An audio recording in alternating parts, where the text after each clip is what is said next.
Hello and welcome back to my channel. My name is Ali and here I just talk to myself about books, and then someone, maybe you, may or may not watch this at a later date. Today I bring you yet another book haul, but it's fine because I did a massive book on haul recently, so I have the space, it's all good. Let's get started.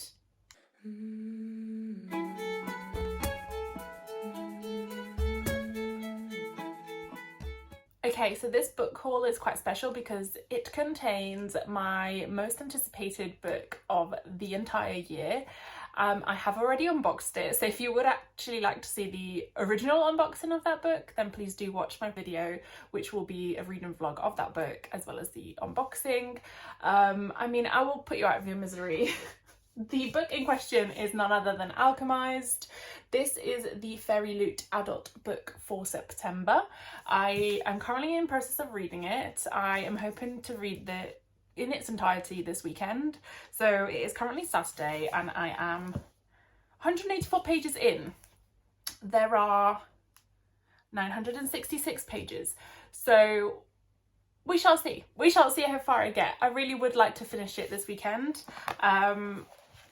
If not, then I would really like to finish it by the end of September. So we'll see how we do. But anyway, so I originally pre-ordered the signed copy from Waterstones. I then saw that they were doing the special copy, so the special edition with the like sprayed edges and stuff. So I ended up cancelling my signed copy and ordering the special edition instead. That did arrive. I no longer have it, however, because my friend didn't manage to get one on pre-order, and then by the time she went on to Waterstones to order it, it had sold out. So I gave her my copy, as in sold it to her. However, I knew that I was going to be getting this one in Fairy Loot, and I just prayed and hoped that I would like it and not have regretful feelings. Mixed feelings, I'm not gonna lie. So I love the cover. So this is the cover, completely redesigned. I really like it. I love like the writing in the background. The edges, I quite like the design, but I feel like they could have been darker. It's quite light, not really like the vibe I thought this book was going to go with, but I do actually like the design itself. I think it's pretty cool. What has let me down a little bit is, I will show you now. So first of all, this hasn't let me down, but this is fine. This is the reverse dust jacket. So this is the original cover in a different colorway. So the original is kind of like more grey, and this is like a red colorway. And I quite like that as well, but I do really like this redesigned cover, which is good. And also, if you can see here, there's like an alchemy sign there in the back, which is quite cool. Unfortunately, what has let it down a little bit for me is the end paper character art. I'm not a huge fan. The drawings themselves are fine. I just don't like it for this book. So here we have the end papers at the front. Again, it's too bright. It's not really fitting the vibe for me. And at the back as well. I'm not a huge fan. I don't really like the character art style either. Not anything against the actual art itself, just not for this book. And here we have the printed hardcover, which is the same artist, I believe. So here we have it. I do prefer the cover to the end papers, so there is that. I quite like this one. And then I've currently been using my manacled bookmark. So for those of you who don't know, this was originally published on AO3 as a Dramione fanfic called Manacled. I read that last year, absolutely loved it.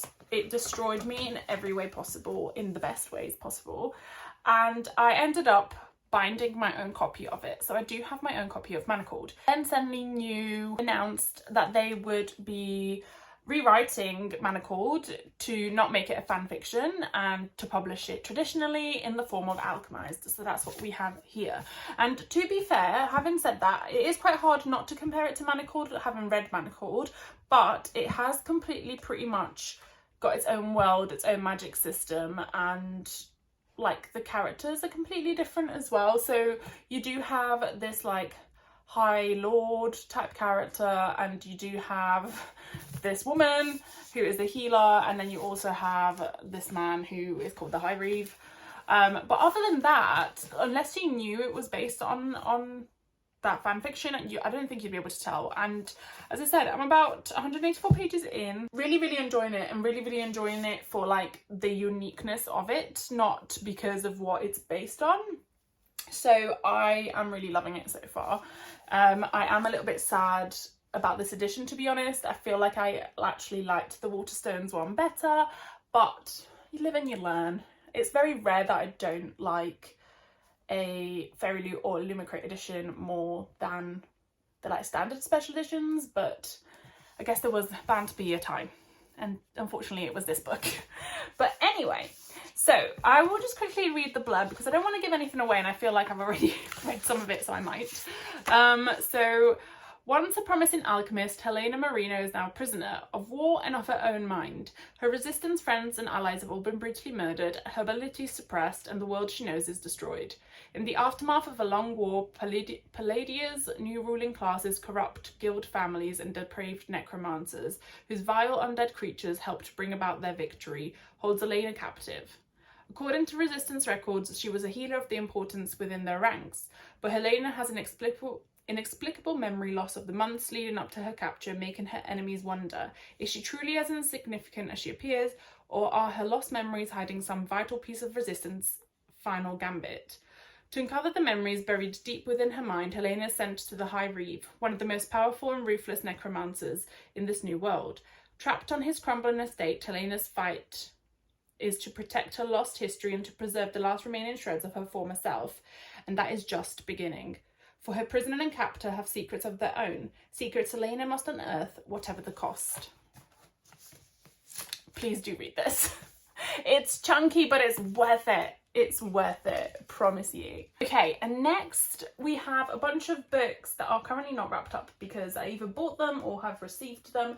So first of all, my work was doing like some sort of gift for people. So everyone got to like choose whether they wanted 2 small gifts a year or 1 large gift a year. I picked the 1 large gift, and I got to choose what I wanted, and there was a bookish option on there, so of course I chose that. And the bookish option was to get a mystery book from the Willoughby Book Club. So it was really cute. You basically entered information that you liked about books, so the kind of genres you liked, what kind of stories you enjoyed, and anything you didn't particularly like. And then they sent you a mystery book, and it was all very cutely wrapped. You got this little notebook with it, which is, you know, got cute little pictures in it as well, but anyway, to write your notes about the book, I guess. And you also got a little bookmark, and my book was selected by this person here, Olivia, which is quite cool. And the book they selected was The Daughter's War. So at first when I saw this, I thought it was like another historical World War II novel, which is like the one thing I said I don't really enjoy, but it's not, so all good. There are goblins in it, it's fine. So this is The Daughter's War by Christopher Buehlman. It's not a book I had heard about at all. However, reading the blurb of it, it does sound like something I would enjoy. So the goblins have killed all of our horses and most of our men. They have enslaved our cities, burned our fields, and they still wage war. Now our daughters take up arms. Galvicha to her 3 brothers, 2 of whom the goblins will kill, has defied her family's wishes and joined the army's untested new unit, the Raven Knights. They march towards a once beautiful city overrun by the goblin horde, accompanied by scores of giant war corvids. Made with the darkest magics, these fearsome blackbirds may hold the key to stopping the goblins in the war to make cattle of mankind. The road to victory is bloody, and goblins are clever and merciless. The Raven Knights can take nothing for granted, not the bonds of family, nor the wisdom of their leaders, nor their own safety against the dangerous warbirds at their side. But some hopes are worth any risk. And it's a standalone, which I really appreciate because I love standalones. I have a lot of series on the go, and if I can read a standalone and not another series, that would be good. But yeah, so I got this from work, which is pretty cool, I think, and I'm quite excited to read that. Next book is one I like randomly bought on a whim after seeing it advertised on Instagram. It was advertised as like a supernatural, as in, you know, Sam and Dean Supernatural with a little bit of Castiel. It was, yeah, described as that meets another thing I'd never heard of that I don't know what it is. I think it's some sort of fairy thing.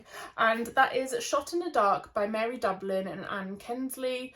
This is the first in a series, I believe, but it is like advertised, as I said, of having pretty much a character that's very similar to Dean Winchester from Supernatural. And if you've ever watched Supernatural, you're either a Dean girl or you're a Sam girl, and I am most definitely a Dean girl. I always have been, always will be, love him to my core. That is all I will say about that. But this book just sounds really fun as well. It also has some illustrations, which I think is pretty cool. And come on. But anyway, so I will quickly read a little bit of the blurb because it is one of those like huge blurbs, and I don't have time for that. For 21 summers, Sylvia has evaded the ironclad rules set by her village. Driven by an insatiable curiosity to know the world beyond the confines of the willow her fellow fairies call home. Her ventures often lead her to the vacant human mansion beyond Elysia's forest, where ghosts whisper and ancient treasures beckon in the darkness. Her exploration is shattered by a bullet through her wing, courtesy of John and Cliff, seasoned monster hunters, who suspect her involvement in gruesome disappearances. A harrowing captivity transforms into an unlikely alliance when Sylvia saves John's life by sealing a magic pact with the enigmatic ancients, Fae powers who demand a cryptic price. Sylvia is left with no choice but to stay by John's side while he and Cliff hunt for a ruthless werewolf determined to free herself from the ancient settlement. So I think it's going to be like a murder mystery type vibe with obviously like supernatural undertones. I love Supernatural, so I really hope it's basically an episode of Supernatural in book form. And yeah, hopefully John, I presume, is very much like Dean, and I hope I haven't let Instagram dupe me.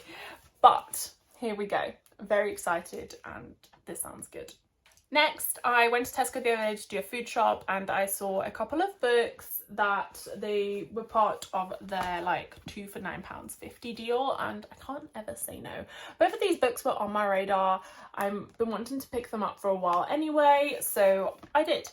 So first we have 6 Scorched Roses by Carissa Broadbent. I've been waiting for this to come out in paperback. This is one of the novellas that forms a part of the Crowns of Nyaxia series. So that is The Serpent and the Wings of Night and the...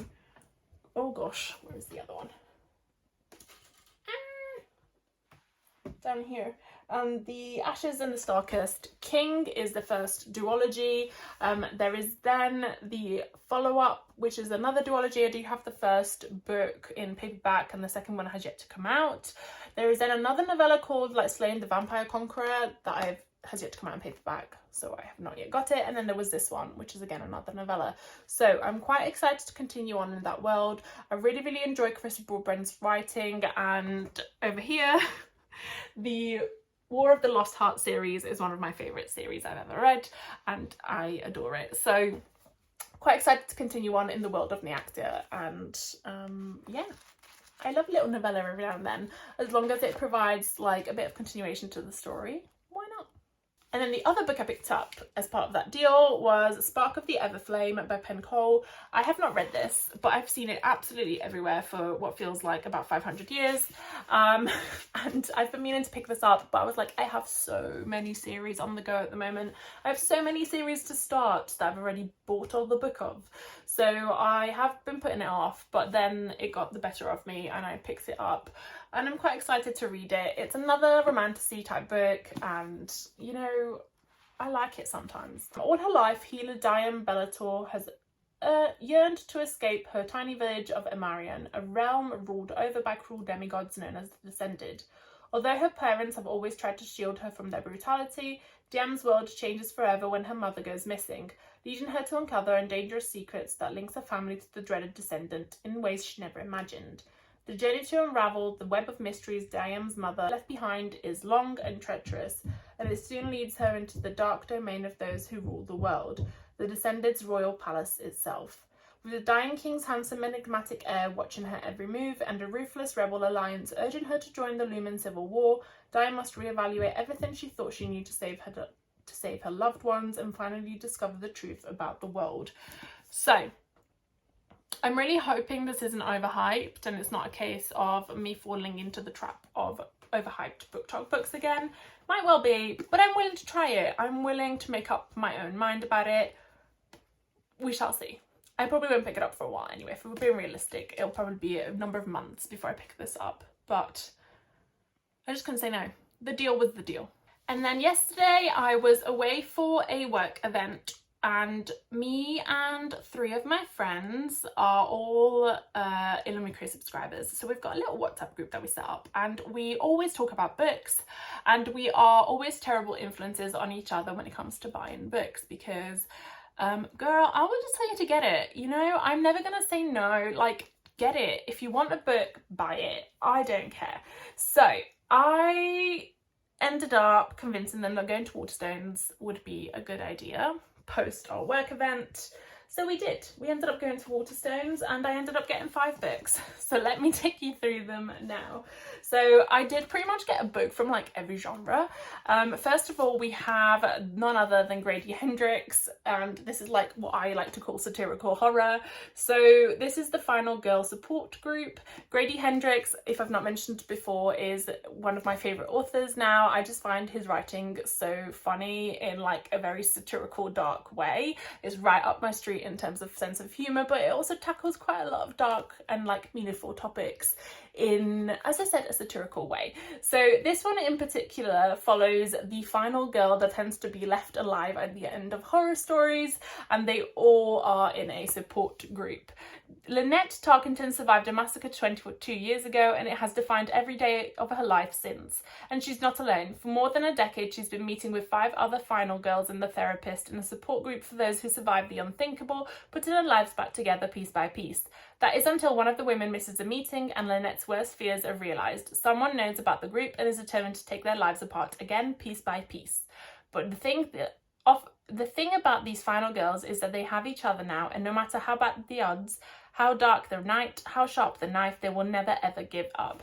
So I haven't heard that much about this book, to be honest, but I have loved everything I've read by Grady Hendrix so far. I have 2 books by Grady Hendrix on my October TBR, so I thought why not add another one and just make it a Grady Hendrix month. But yeah, super excited for this. It's going to be absolutely perfect for like October, November vibes, and yeah, very, very excited to read it.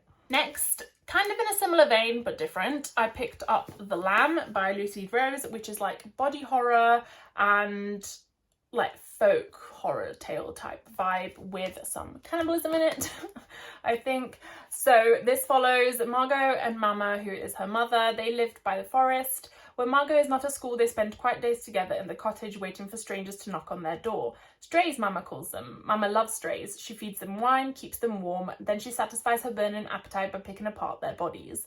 But when a stray called Eden turns up at the heart of a snowstorm, little Margot must confront the shifting dynamics of the family, untangle her own desires, and make a bid for freedom.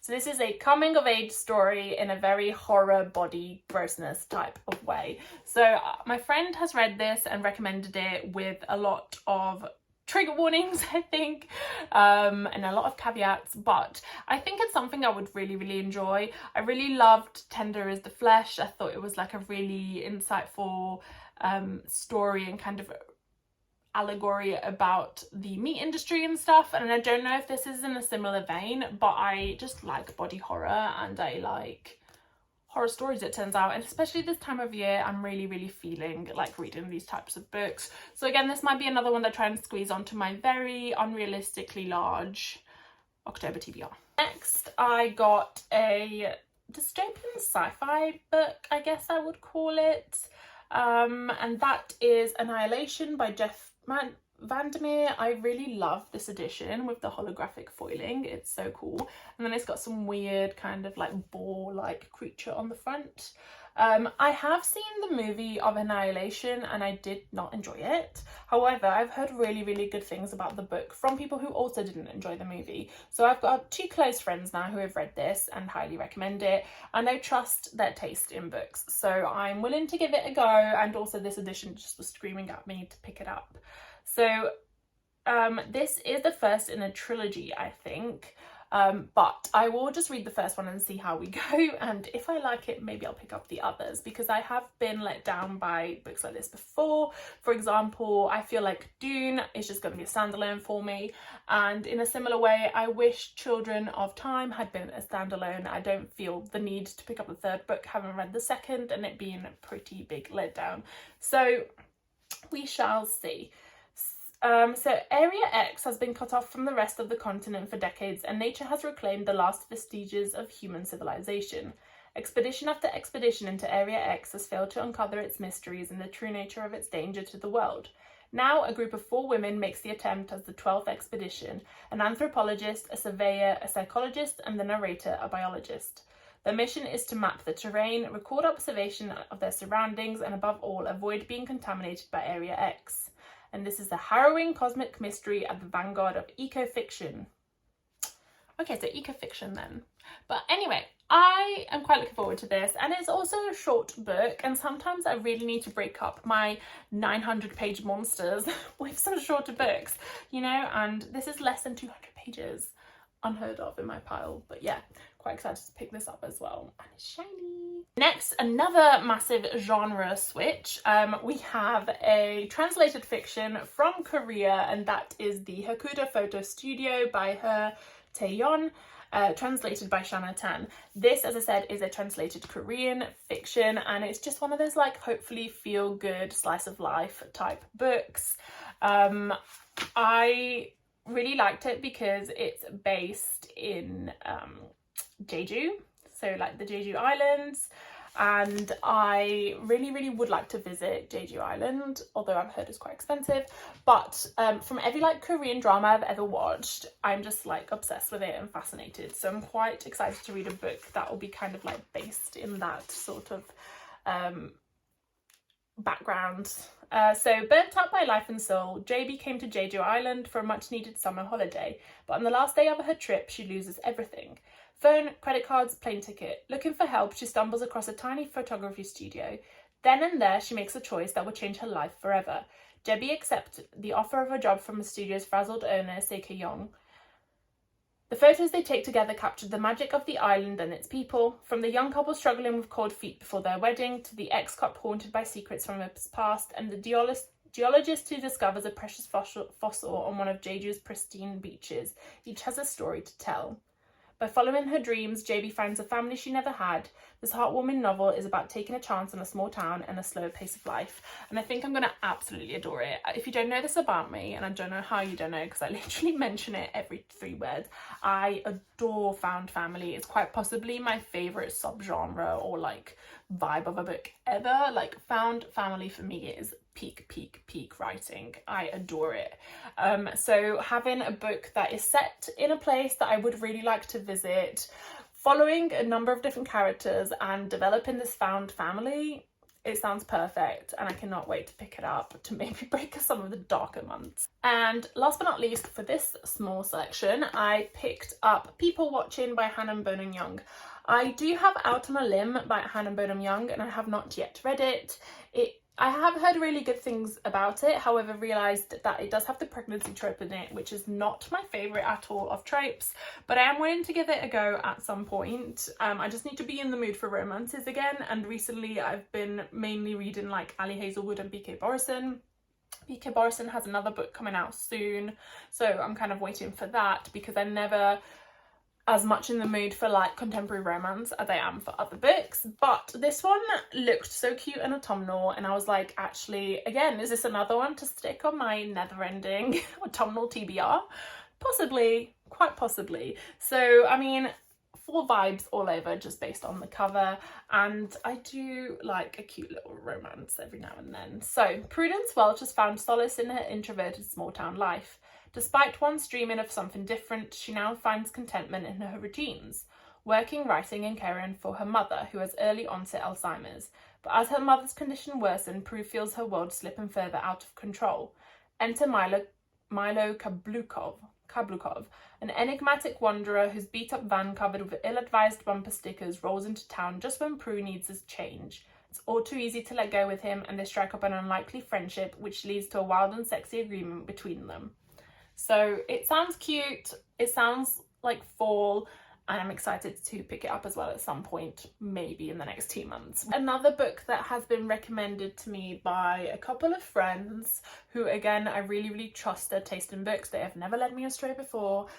They both literally read it and immediately texted me like, I've just finished this book, it's amazing, I really love it, have you read it? And that is The Safe Keep by Yael van der Wooden.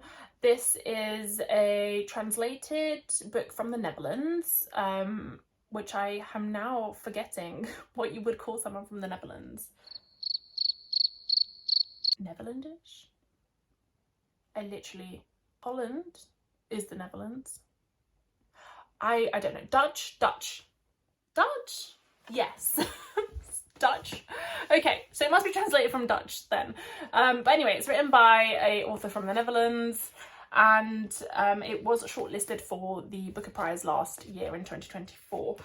So I had already heard about it, but I didn't know anyone who'd read it firsthand, and now having had the review of two people I trust, I'm very keen to pick it up. So again, I feel like it's like a psychological, not horror necessarily, but definitely some sort of psychological, introspective book. So it is 15 years after the Second World War, and Isabel has rebuilt herself a solitary life of discipline and strict routine in her late mother's country home, with not a fork out of place. But all is upended when her brother Louis delivers his graceless new girlfriend Eva at Isabel's doorstep as a guest, there to stay for the season. In the sweltering heat of summer, Isabel's desperate need for control reaches boiling point. What happens between the two women leads to a revelation that threatens to unravel all that she has ever known. Oh yeah, I think this is also sapphic, so very, very excited to get to it, and very excited to read something outside of my usual comfort zone, because this is like historical, borderline contemporary lit fic, which isn't necessarily something I tend to read a lot of, but as I said, I do trust my friends, and they tend to read similar books to me, so I will definitely look forward to pick this up. As I have mentioned multiple times, I'm going to go meet Jay Kristoff, the author of Empire of the Vampire and Empire of the Damned, as well as the Illuminae Files and Nevernight series, in November, and the person that's going to be chairing the event is none other than John Gwynne. I have yet to read any of John Gwynne's books, but they have been on my radar and have been on my TBR for a long, long time, and I've just never got round to reading them. So I picked up one of the ones that called out to me the most, which is the first in this series. I don't remember what the saga's called though. Oh, the Bloodsworn Saga, right there. So this is the first in the Bloodsworn Saga, and it's The Shadow of the Gods by John Gwynne. It's a Norse-inspired book, and to be honest, the actual blurb says nothing, but I have read up about this and it does sound really interesting, like something that I would really enjoy. It's kind of like epic fantasy, it's Norse inspired, it's got dragons, it's got monsters, it's got gods and demons and whatever else you want to call them. So I'm very, very excited to pick this up. I've also heard nothing but good things about this entire trilogy, and people are obsessed with it, so I want to be obsessed too. Obsess me, John Gwynne, and then if I like it, I will pick up the others and try and read them before I meet him also. Sorry, I just had a small singing break for Golden because it's been in my head all day, and you know, ADHD brains need to ADHD sometimes. So here we are. Anyway, after having broken my vocal cords trying to hit those high notes that I can definitely not hit, we move on. Next we have the September Fairy Loot Romantasy book box. I have finally decided that following next month, so after October, I will be cancelling, actually officially, properly cancelling my Fairy Loot Romantasy book sub. I do really want the October book, but after that I'm like, actually, on the whole, I've tended to like probably less than 50% of the books that have come through as part of this book box, and I prefer the adult one, and I also have the epic fantasy one, so I would rather just wait for that. And, you know, save my money elsewhere.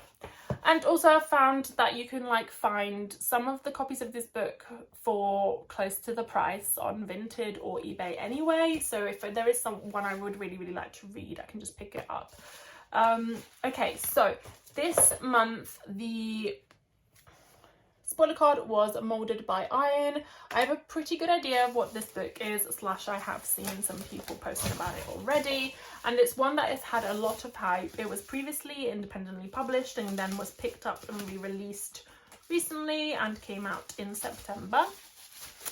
And that is none other than Metal Slinger. Oh, wow, okay. Metal Slinger by Rachel Schneider. So I've heard really, really mixed things about this, but I want to make up my own mind. And as I said, I still wanted that October book for the Romantasy box. But this stunning, stunning edition, I am really enjoying what both Fairy Loot and Illumicrate are doing at the moment with this character art on the cover. And it's given like comic book. I love it. I love it. So, I mean, I love this cover. Very cool. The sprayed edge, insane. I love purples and like things like that on covers. Okay, oh, it's so pretty. So reversible dust jacket is the same as the original cover, but in a purple colorway instead of like the blue and yellows. I will put the original up here. And then we have a printed hardback, which I adore. This is so pretty. Look at it, so intricate and flowery. And then we have some beautiful character end papers. And yeah, different ones on the other end as well. Very, very cool. So excited. And we then have a very, very short bound letter that's digitally signed by the author. And yeah, okay, sounds cool. I mean, I feel like at that point, don't write a letter, but anyway, here we are. So, as I said, I've heard really, really mixed things about this in terms of whether it's good or not. I've heard it's got an insane cliffhanger and ending, but that the rest of the book isn't necessarily as good. So I'm quite intrigued to find out what this earth-shattering ending is and how it would make people who are not necessarily enjoying the book throughout just like change their mind at the last minute. So even though she's not one of them, Bryn has spent her life among the Alaha, a community exiled to live at sea, training to be a guard and waiting for the chance to attend the annual market hosted by the Kenta, the very same people who exiled her adopted community. Going to the market is a rite of passage, eagerly anticipated by all young guards, but Bryn does not anticipate breaking a century-long peace treaty while there, or for an intense encounter with an enemy soldier to threaten the fragile peace between the people and everything Bryn once believed to be true. Soon, Bryn's loyalty to the Alaha is tested when an unexpected visitor tracks her down, none other than said enemy soldier, sworn under oath to awaken Bryn to her true identity. Sent to sea and feeling more alone than ever, there's a world of denied magic is unveiled. With rumours of a growing rebellion, Bryn's future has never looked so unsure. She was once certain of her fate and where she belonged, but as the dark, knowing eyes of the stranger have her questioning everything, including her heart. So definitely a romantasy. And one I'm willing to try, and if I don't like it, on Vinted it will go. But anyway, in the meantime, I love the cover. I love the cover. I love the customization. I love the colour. So hopefully it is good. But regardless, I'm excited to find out what this mind-bending twist at the end is. Next, we have the next installment of The Broken Binding. So I recently actually joined their new fantasy and sci-fi sub as well. But I think this is the other one, the original one, which is continuing the previous series I already received the first book of. The second book in the Between Earth and Sky trilogy. I've got a little bookmark. And as always, a very cutely wrapped present. I really, really, really loved the way that the first book looked, and I'm excited to see this one. Okay. There is just something about unwrapping the present. Okay. I mean, this is stunning. So we have Fevered Star by Rebecca Rowanhorse, which is book 2 in the Between Earth and Sky trilogy, as I said. The first book being Black Sun, which I thought looked insane, and this one looks insane too. Again, we have that comic book type vibe going on, and I am obsessed. This might be my favorite kind of like character art ever, and I'm living for it. Please, all of these subs, continue doing this because I'm not mad. But anyway, here we have it. Some more stunning sprayed edges with a sun and an eclipse. And then we have, again, beautiful printed foiled hardback and some very nice end papers, very much in the same style as all of Broken Binding's end papers. And actually, I'm quite excited to read this series because the books aren't even that long, so I might end up picking this one up before I read some of the other ones I have from Broken Binding that are perhaps a little bit chunkier, because I feel like I could get through this quite quickly. I won't read the blurb because I've yet to read book 1 and I don't want to be spoiled, but I'm super looking forward to this. I've heard very good things. It's definitely more sci-fi than I would usually read, but I'm always open to it, and there have been sci-fi books that I've enjoyed in the past, so never say never. And then last but not least, oh my god, my throat is hurting, Illumicrate, yay! And I've been very much looking forward to this box. I do know what the book is going to be, and I've heard very good things. I can't remember anything about what is included in this box. So the theme was Night Core, and this is the spoiler card if you wish to see it. I can't go in blind anymore because I do say what the things are around the items, but here we go. So first of all, we have Lioness Rampant Cosmetic Bag, inspired by Song of the Lioness Quartet by Tamora Pierce. I've not read that book, but I'm always looking for a new cosmetics bag, especially because the one I have is also from Illumicrate. But, you know, I can have one for travelling and one for home, and this one can be my travelling one. So this is cute. Oh, okay. It's like a proper one. This would be good for like hair products as well, I think. Oh, yes. Very excited to use this actually. It's quite deep. I like the print, and it's got space for mascaras. I don't know. Lipstick that I don't use. But anyway, quite like this. I love a functional item. Next we have 9 of the Tomb bookmark set, inspired by Gideon the Ninth by Tamsin Muir. I really need to continue this series. Please let this be the same designer. Yes. Okay, obsessed. Couldn't be more obsessed. Merwald. Merwald's doing it again.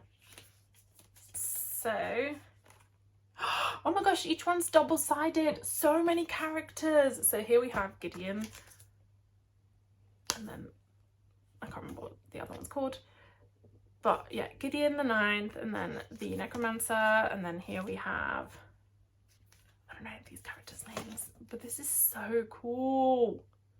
Oh my god, I'm obsessed. Absolutely obsessed. I love Merwald and their art, and I'm sorry, to get double the amount of art,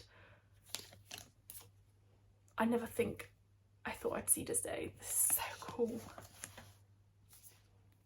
Oh, obsessed. So I mean, these can definitely go in my bookmark. So I have all of Merwald's bookmarks here, literally all of these, and I love them. All of these. So let's add them to the pile. All right. Okay, sorry, I just had a new mattress delivered, so if I look a bit more disheveled, that's why.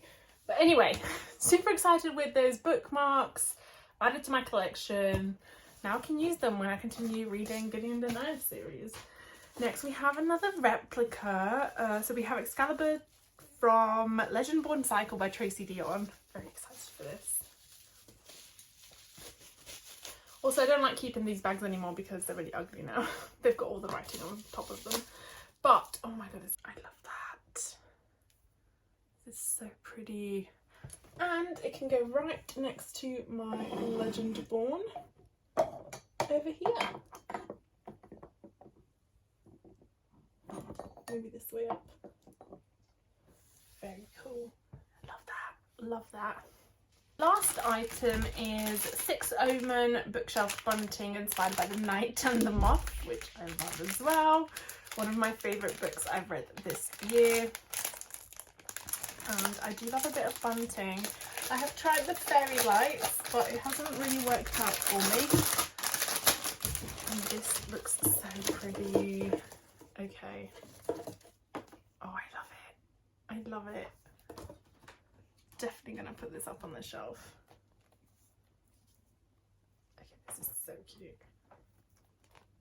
I don't know, how would you put this up? Do you put it around the top, down the side? Let me know. Let me steal your ideas. But this is so cute, love it. And then the book, which I'm very excited for. I've heard really good things about this, and I feel like it's going to be a good book. So this is none other than, oh, it's so pretty, The Second Death of Luck. And again, they've gone for that character art comic book vibe. I love this. I love what they're all doing this month. So this is by V.L. Bovolino, and love the edges. It looks like After the Forest, like they're quite similar colours, but definitely a different design. Love, as I said, the character art on the front. And then we have, oh wow, okay, a printed and foiled hardcover. And I did get a little sneak peek of the end paper art. Oh, it looks so pretty. Love that art style. This is what I needed Alchemize to have. Ugh, okay. And we've got different end papers on the back, which again are beautiful.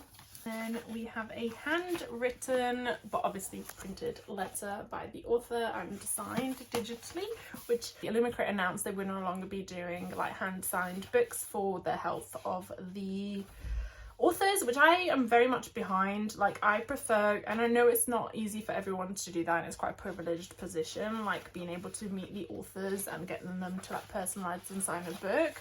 But equally, I don't want all my favorite authors to have carpal tunnel, so if the other option is to just have like a letter with a digital signature, I'm very happy to have that, especially when it's handwritten, you know. So super excited to read this. Grey Flynn has dedicated her life to her mage, Keir. She will be his blade on the battlefield, his healer and protector. The deep well of raw power inside her is Keir's to use. Grey would do anything for Keir, be anything for him if he would only ask. When a quest to protect the child of an enemy kingdom pulls them from the dangerous heart of their nation's war, Grey and Keir will need to decide what they are willing to sacrifice to protect their secret. For Grey is no ordinary magic well, but heir to the lost island of Loch, the root of all power. If she dies, all magic dies with her. The Second Death of Loch is a devastatingly romantic epic fantasy about the undying bond between a knight and their mage, perfect for fans of Gideon the Ninth and the Sixth Death of the Saint. Yeah, I'm super excited to read this. I think it's going to be really good. I'm also loving the current like vibe of female knights. There's a few books coming out over the next like month or two that have all kind of got this female knight type main character, and I'm very much here for it, you know? Very much looking forward to it. Okay, well, a very good haul if I do say so myself, but thank you so much for watching. As always, please do like if you enjoyed the video and put some love in the comments. Let me know if you've read any of these and which ones I should prioritise. And then if you haven't read any, are there any that you're looking forward to that are also in your TBR? If you would like to see more, please do subscribe to the channel, and I'll see you soon.